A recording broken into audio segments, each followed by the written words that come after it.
আৰু এয়া বন্দেৰী মা ফুকন বাইদেউ তেখেতকো এখনি ফুলাম গামোচা আৰু এখনি মানপত্ৰৰে আদৰণি জনাইছে বৰ্ণালী বাইদেউ। সকলোকে নমস্কাৰ জনাইছোঁ আৰু এটা মই নতুন ভিডিঅ'লৈ স্বাগতম জনাইছোঁ। যোৱা 16 মাৰ্চ তাৰিখে মহীয়সী সেউজী সাহিত্য মঞ্চৰ ৪ৰ্থ বাৰ্ষিক অধিৱেশনখন অনুষ্ঠিত কৰিছিল দিছপুৰ কলেজৰ প্ৰতিমা পাণ্ডে বৰুৱা প্ৰেক্ষাগৃহত আৰু সেই অনুষ্ঠানটোলৈ মোকো নিমন্ত্ৰণ কৰা হৈছিল আৰু যাবলৈ ওলাই প্ৰথমতে সোমালোঁ এয়া পেট্ৰল পাম্পত, যিহেতু ফাকুৱা পাছদিনাখনৰ ভিৰ চাওকচোন কিমান ভিৰ বলক তেনেহ'লে ভিডিঅ'টো মাজলৈ পাই গ'লি আহি বলক আপোনালোককো লৈ যাম ভিতৰলৈ কি হয় গোটেইখিনি দেখুৱাই আছোঁ। আৰু মই প্ৰথমবাৰৰ বাবে গৈছিলোঁ দিছপুৰ কলেজলৈ। সদায় দেখি থকা কলেজখনত প্ৰথমবাৰৰ বাবে সোমাই বহুত বেছি ভাল লাগিলে, কিন্তু বহুত বেছি ওপৰত এইফালে প্ৰিন্সিপালৰ ৰুম আছে আৰু যথেষ্ট ওপৰত, কিন্তু বাহিৰৰ পৰা ধৰিব নোৱাৰি কলেজখন যে ইমান ওপৰত আছে। বহুতবিলাক চিৰি বগাই বগাই একদম আমনি লাগি গৈছেগৈ, দেখিছেনে? এইফালে আছে কেণ্টিন। সঁচাকৈ মানে ইমান যে ভাগৰ লাগিছে নহয় উঠি যাওঁতে, তথাপিতো কিন্তু বৰ ধুনীয়া হয় দেই, পৰিৱেশটো বহুত বেছি ধুনীয়া। এইফালে চিৰিত উঠি গ'লোঁ আৰু লগে লগে যোৱাৰ পাছতে দিলে এটা কুপন, বোলে চাহ খাই যাব লাগিব। মই বোলো হয় নেকি? ডিব্ৰুগড়ৰ পৰা আহিছে, নামটো কৈ দিয়ক। আচ্ছা, চিনি পালে?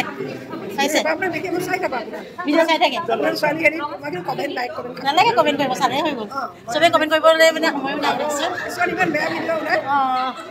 লগ পাই ভাল লাগিলে দেই, কথা পাতি গৈ লগ পালোঁ বহুত অনুৰাগী। এই গোটেইকেইগৰাকী আহিছে ডিব্ৰুগড়ৰ পৰা, মানে কি ক'ম আৰু, মানে মোৰ ভিডিঅ' চাই পেলাই ভাল পাওঁ বুলি কৈছে। সকলোবিলাক আহিছে মোৰ সৈতে ভিডিঅ' উঠিলে, ফটো উঠিলে, মানে একদম অভিভূত হৈ গৈছোঁগৈ। সকলোৱে কৈছে আপুনি ইমান ধুনীয়া ভিডিঅ' বনাই, খুব ভাল লাগে আৰু মোৰ ভাল লাগিছে। তাৰপাছতে এয়া ধুনীয়াকৈ ব্ৰেকফাষ্ট দিলে, দেখিছেনে? ইমান হেভি ব্ৰেকফাষ্ট দিছে নহয়, জীৱনত প্ৰথমবাৰৰ বাবে খাইছোঁ সাহিত্য অনুষ্ঠানত ইমান ডাঙৰকৈ ব্ৰেকফাষ্ট, মানে কি ক'ম আৰু, খুব ভাল লাগিছে। ঘৰত খাই গৈছিলোঁ যদিও একদম লৰালৰিকৈ খাইছোঁ। খুব টেষ্টি হৈছিলে দেই কেণ্টিনৰ ব্ৰেকফাষ্টখিনি। বৰ্ণালীয়ে মানে খুব ধুনীয়া এৰেঞ্জমেণ্ট কৰিছে আৰু সকলোকে দিছে ব্ৰেকফাষ্ট, সকলোকে কুপন দিছে, মানে ইমান ধুনীয়া এৰেঞ্জমেণ্ট কৰিছে। তাৰপাছতে এয়া প্ৰতিমা পাণ্ডে বৰুৱা প্ৰেক্ষাগৃহলৈ সোমাই আহিলোঁ। অনুষ্ঠান চলিয়ে আছে আৰু এইফালে সকলোৱে মাতিছে, বাইদেউ আপোনাৰ ভিডিঅ' চাওঁ বুলি কৈছে। মোৰো ভাল লাগিছে। ইতিমধ্যে মঞ্চ উদ্বোধন কৰিলে জয়ন্ত মাধৱ ছাৰে আৰু তেখেতকো সম্বৰ্ধনা জনাইছে। এটা খুব সুন্দৰ পৰিৱেশ, মানে কি ক'ম আৰু, মানে এনেকুৱা অনুষ্ঠানলৈ গৈ সঁচাকৈ বহুত বেছি ভাল লাগে। তাৰপাছতে এয়া আহিলে তেওঁলোকৰ থিম ছংটো, মানে কোৰাছ, বলক শুনি লওঁ।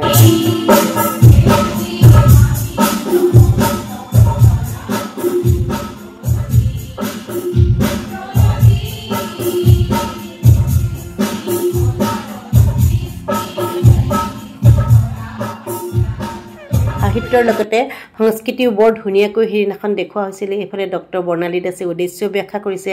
তাৰপাছতে ইয়াক কেক কটা পৰ্ব, যিহেতু তেখেতলোকৰ ৪ৰ্থ বৰ্ষপতি আছিলে। বলক তেনেহ'লে এইবাৰ কেক কটাটো দেখুৱাই দিছে।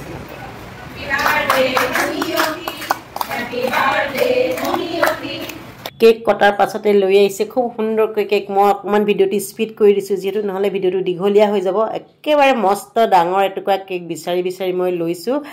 বৰ ধুনীয়াকৈ বনাইছে কেকটো আৰু কাষতে থকা মলয়াই বোলে নাখায় কেক, তেনেহ'লে বোলো ময়ে খাই লওঁ। এইফালে কেকো খাইছোঁ, ইফালে মঞ্চত উন্মোচন কৰি আছে ডক্টৰ বৰ্ণালী দাসৰ এখন গ্ৰন্থ আৰু আমি কেকো খাই আছোঁ আৰু অনুষ্ঠানো উপভোগ কৰি আছোঁ আৰু গোটেইখিনি দেখুৱাবলৈ মই চেষ্টা কৰিছোঁ। বুক উন্মোচনৰ মাজে মাজে গীত নৃত্য সকলো আমি উপভোগ কৰি আছোঁ। এয়া গীত পৰিৱেশন কৰিছে আৰু গীতৰ পাছতে এটা সুন্দৰ বিহু নৃত্য উপভোগ কৰিছে।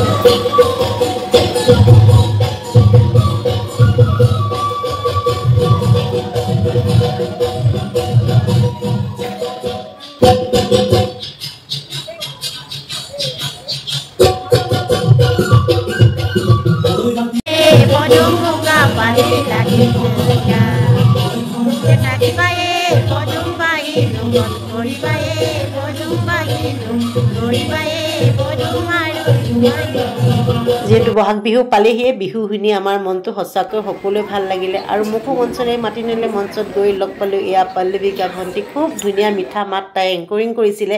তাৰপাছতে এখনি গামোচাৰে মোক যিকণ সন্মান দিলে, যিটো কাৰণে হয়তো মই যোগ্য নহয়। ডক্টৰ বৰ্ণালী দাসক বহুত বহুত ধন্যবাদ। এয়া বৰ্ণালী দাস এখন মানপত্ৰও দিলে। এইখিনিতে বৰ্ণালী দাসলৈ বহুত বহুত ধন্যবাদ জনালোঁ। মঞ্চলৈ আহিলোঁ যেতিয়া দুআষাৰ নকলে বেয়াই লাগে, দুআষাৰ নহয় এষাৰ কম। থেংক ইউ ছ' মাছ, বহুত বহুত ধন্যবাদ মহীয়সী সেউজীয়া সাহিত্য মঞ্চ ইমানকণ সন্মান দিয়াৰ বাবে। গতিকে সেইখিনি অকণমান কৈ গ'লোঁ, মঞ্চত ধন্যবাদ জনাইছোঁ আমাৰ বৰ্ণালীক বিশেষকৈ, আৰু অনাগত দিনতো আমাৰ এই অনুষ্ঠানটো সুন্দৰকৈ আগবাঢ়ি গৈ থাকক। পুনৰ সকলোকে ধন্যবাদ জনাইছোঁ ধন্যবাদ তাৰ পাছতে মঞ্চৰ পৰা সকলোকে বিদায় লৈ নামি আহিলোঁ ল'ৰালৈকে যিহেতু তলত বহুত অনুৰাগী আছে মোৰ সকলোৱে মোক কৈ আছে যে বাইদেউ আপোনাৰ সৈতে একপি ফটো উঠিম আৰু এইগৰাকী প্ৰথমতে লগ পালোঁ তেখেতে বোলে মোৰ ভিডিঅ' চাই তাৰ পাছতে পালোঁ মণিৰূপা মিশ্ৰ তাই মাতষাৰ কিন্তু বহুত বেছি মিঠা দেখুৱাই আছোঁ ৰ'ব দেই বাইদেউ আচ্ছা ৰিলছ কি মই ভিডিঅ' চোৱা মণিৰূপা বাইদেউৰ ভিডিঅ'ছবিলাক চাওঁ আৰু মানে বাইদেউক চাই মই গম পাওঁ যে বাইদেউ ইমান বেছি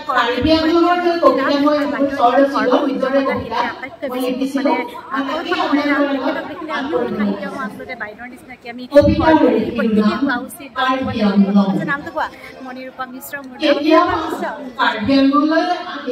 তোমালোকে খুব ধুনীয়া ধুনীয়া কবিতা গোৱা থেংক ইউ ছ' মাছ লগ পাই ভাল পুনৰবাৰ কৈছোঁ মণিৰূপা মিশ্ৰ মাতষাৰ ইমান বেছি মিঠা নহয় ইফালে এয়া মঞ্চত অনুষ্ঠান চলিয়ে আছে বেয়া লাগে আমাৰ যিকোনো সময়তে কথা চথা পাতিবলৈ তাৰপিছত আকৌ দুগৰাকী নৃত্যশিল্পীয়ে নাচিলে খুব ধুনীয়াকৈ মানে দিনটো ইমান ধুনীয়াকৈ উপভোগ কৰিলোঁ নহয় তাৰপাছতে মঞ্চলৈ উঠি আহিলে এয়া জনপ্ৰিয় কণ্ঠশিল্পী বাহাৰী দাস বাইদেউ ৰিণিকীও ৰিণিকী খুব ধুনীয়া গীত বলক শুনি লওঁ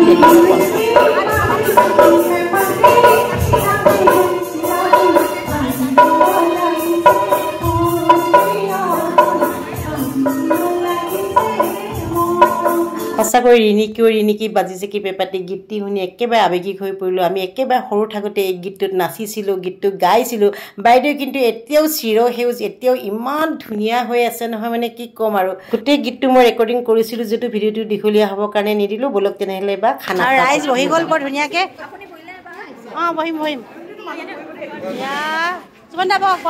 ইতিমধ্যে সকলোৰে ভোক লাগিছে সকলোৱে খাবলৈ আৰম্ভ কৰিছে এইখন হৈছে দিছপুৰ কলেজৰ কেণ্টিন মানে মাংসৰ পৰা কণীলৈকে সকলো যোগাৰ কৰিছে বৰ্ণালী তুমি যে ইমান যোগাৰ কৰিছা দেখুৱাই আছোঁ ৰ'ব আপোনালোককো মই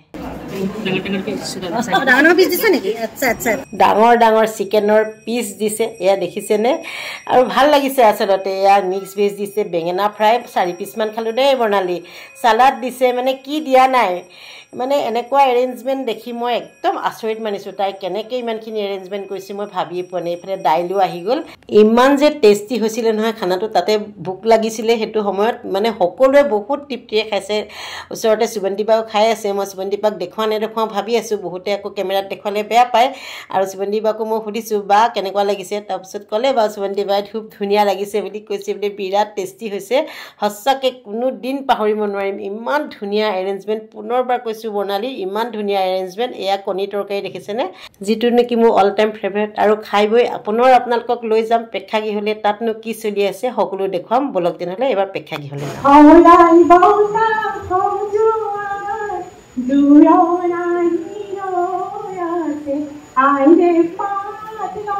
মই কৈছোঁ সেইদিনাখন আচলতে বিহুৰ পৰা বিয়া গীতলৈকে সকলোবিলাক দেখুওৱা হৈছিলে আৰু আজি ভিডিঅ'টো ইমানটা সামৰণি মাৰিছোঁ নতুন এটা ভিডিঅ'ত পুনৰ লগ পাইছোঁ বাই বাই ধন্যবাদ